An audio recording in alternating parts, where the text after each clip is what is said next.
हिमाचल प्रदेश में विधानसभा की 68 सीटों के लिए मतदान खत्म। राज्य में कुल 65% वोटिंग हुई। हिमाचल प्रदेश में विधानसभा की 68 सीटों के लिए मतदान हुआ। प्रदेश में कुल 7,884 मतदान केंद्रों पर वोट डाले गए। वोटर्स ने तय किया हिमाचल में विधानसभा चुनाव लड़ रहे 412 उम्मीदवारों की किस्मत। 8 दिसंबर को घोषित होंगे चुनाव के नतीजे। दुनिया के सबसे ऊंचे मतदान केंद्र पर हुई वोटिंग। 15,256 फीट की ऊंचाई पर है हिमाचल का ताशी गंग मतदान केंद्र। हिमाचल के बिलासपुर में वोटरों को लुभाने के लिए पोलिंग बूथ को बनाया खूबसूरत। घुमारवीं में पोलिंग स्टेशन को पिंक कलर से रंगा गया। हिमाचल प्रदेश के मुख्यमंत्री जयराम ठाकुर ने टाइम्स नाउ नवभारत से एक्सक्लूसिव बातचीत की। कहा पीएम के प्रचार के बाद माहौल बदला। हिमाचल प्रदेश के सीएम जयराम ठाकुर ने वोट डाला। अपने पूरे परिवार के साथ मतदान करने पहुंचे थे। वोट डालने से पहले पत्नी साधना ठाकुर के साथ सीएम जयराम ठाकुर ने की पूजा। विधानसभा चुनाव में जीत के लिए भगवान से की प्रार्थना, जताया जीत का भरोसा। केंद्रीय मंत्री अनुराग ठाकुर ने वोट डाला। अनुराग ठाकुर ने जनता से बड़ी संख्या में वोट डालने की अपील की। केंद्रीय मंत्री अनुराग ठाकुर ने हिमाचल में फिर बीजेपी की सरकार बनने का दावा किया। कहा लोकतंत्र में जनता पर पूरा भरोसा, विकास पर लोग वोट करेंगे। अनुराग ठाकुर ने कहा छोटा पहाड़ी राज्य केंद्र सरकार पर बहुत निर्भर रहता है। डबल इंजन की सरकार से ही प्रदेश का विकास होगा। वोटिंग से पहले हिमाचल प्रदेश कांग्रेस प्रमुख प्रकाश सिंह ने भी की शनिदेव की पूजा। कहा राज्य में नई सरकार बनाने के लिए बहुत उत्साहित है लोग। सरकार बदलने के लिए हो रही है वोटिंग। कांग्रेस नेता आनंद शर्मा ने हिमाचल में जीत का दावा किया। कहा जनता ने बनाया बदलाव का मूड। सभी 10 गारंटियों को पूरा करेगी कांग्रेस पार्टी। गुजरात के लिए आम आदमी पार्टी की 15वीं लिस्ट जारी। आप पार्टी ने 3 उम्मीदवारों की लिस्ट जारी की। गुजरात चुनाव के लिए बीजेपी के 6 उम्मीदवारों की दूसरी लिस्ट जारी। धोराजी से महेंद्र भाई पाडलिया को टिकट मिला। खंभालिया से मुलू भाई बेरा बने बीजेपी उम्मीदवार।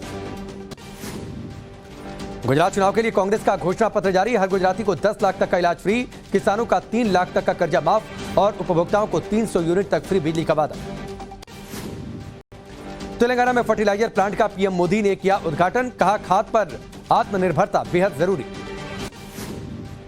तेलंगाना में पीएम मोदी का विपक्ष पर बड़ा बयान। कहा राजनीतिक स्वार्थ के लिए अफवाह फैलाते हैं कुछ लोग। जब देश विकास करता है तो अफवाह तंत्र एक्टिव हो जाता है। तेलंगाना के बेगमपेट में पीएम मोदी की सभा। तेलंगाना सरकार पर लगाया प्रदेश को पीछे धकेलने का आरोप। कहा तेलंगाना में खिलेगा कमल। तेलंगाना में पीएम मोदी ने की बीजेपी कार्यकर्ताओं की तारीफ। कहा रंग ला रही बीजेपी कार्यकर्ताओं की मेहनत, अब दूर नहीं तेलंगाना में सूर्योदय। हैदराबाद के बेगमपेट की सभा में मुख्यमंत्री केसीआर पर पीएम ने साधा निशाना। कहा फैमिली फर्स्ट नहीं पीपल फर्स्ट चाहती है जनता। हैदराबाद में पीएम मोदी ने भ्रष्टाचार और परिवारवाद के खिलाफ भरी हुंकार। कहा भ्रष्टाचार और परिवारवाद से लड़ रही है बीजेपी, जबकि गठबंधन की कोशिश कर रहे हैं भ्रष्टाचारी। पीएम मोदी के दक्षिण भारत के दौरे का आज दूसरा दिन। विशाखापट्टनम में 10,500 करोड़ की परियोजना का शिलान्यास किया। इस दौरान सीएम जगनमोहन रेड्डी भी मौजूद रहे।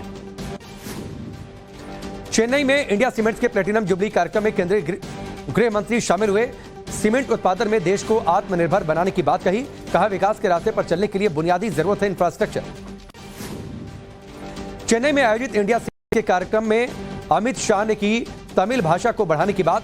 तमिलनाडु सरकार से कहा तमिल भाषा में हो इंजीनियरिंग और मेडिकल की पढ़ाई। अंतिम चरण में योगी सरकार की ग्लोबल इन्वेस्टर समिट की तैयारियां। मंत्रियों के विदेश दौरे तय। सीएम योगी समेत यूपी के 16 मंत्री करेंगे 20 देशों का दौरा। बीजेपी नेता गौरव भाटिया ने सीएम अरविंद केजरीवाल को बताया ढोंगी। कहा केजरीवाल को पसंद है हिंदुओं से नफरत करने वाले। देश की राष्ट्रपति द्रौपदी मुर्मू पर आपत्तिजनक टिप्पणी करके विवादों में घिरे ममता बनर्जी के मंत्री अखिल गिरी। बीजेपी ने ममता को आदिवासी विरोधी करार देते हुए माफी की मांग की। राष्ट्रपति पर दिए अपने बयान को लेकर अखिल गिरी ने जताया खेद। बीजेपी नेता शुभेंदु अधिकारी का राज्यपाल को पत्र। राज्यपाल से मिलने की अनुमति मांगी। मंत्री अखिल गिरी को हटाने की मांग की। टीएमसी नेता अखिल गिरी के बयान को लेकर बोले कैबिनेट मंत्री अर्जुन मुंडा।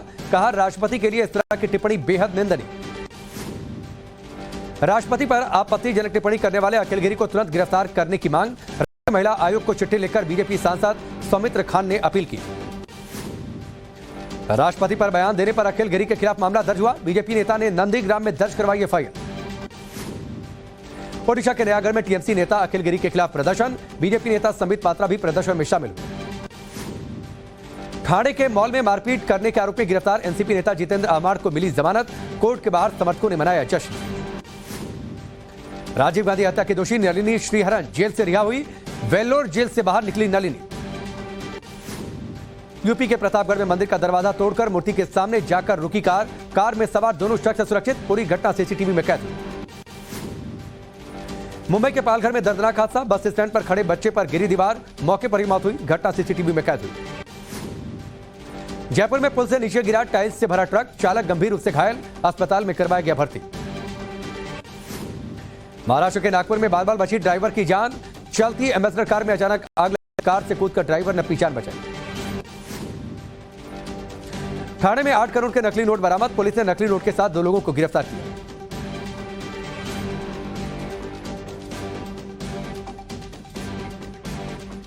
गाजियाबाद में घर में सो रहे युवक की गला रेत कर हत्या। पत्नी और बच्चों के साथ रहता था मृतक फयाज। जांच में पुलिस। दिल्ली में सोने की चेन छीनकर भाग रहे 2 लुटेरों को पुलिस ने दबोचा। पूरी घटना सीसीटीवी में कैद हुई। आरोपियों के पास से हथियार और 12 मोबाइल फोन भी बरामद। मध्य प्रदेश के नीमच में किसान ने आत्महत्या से पहले बनाया वीडियो। सरकारी तंत्र और परिवार पर लगाया सुसाइड का।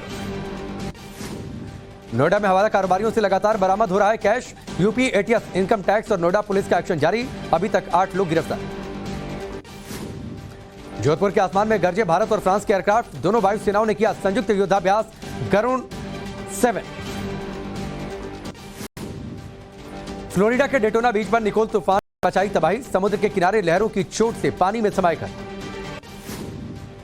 फ्लोरिडा के डेटोना बीच पर लगा समुद्री झाग का अंबार। निकोल तूफान की वजह से लगा समुद्री झाग का ढेर। आइस की तरह नजर आने लगा झाग। विदेशी मदद से खरसाउन क्षेत्र में आगे बढ़ रही है यूक्रेन की सेना। नीदरलैंड ने दी YPR 765 APC टैंक, जबकि पोलैंड और चेक गणराज्य ने दिया T-72 M1 टैंक।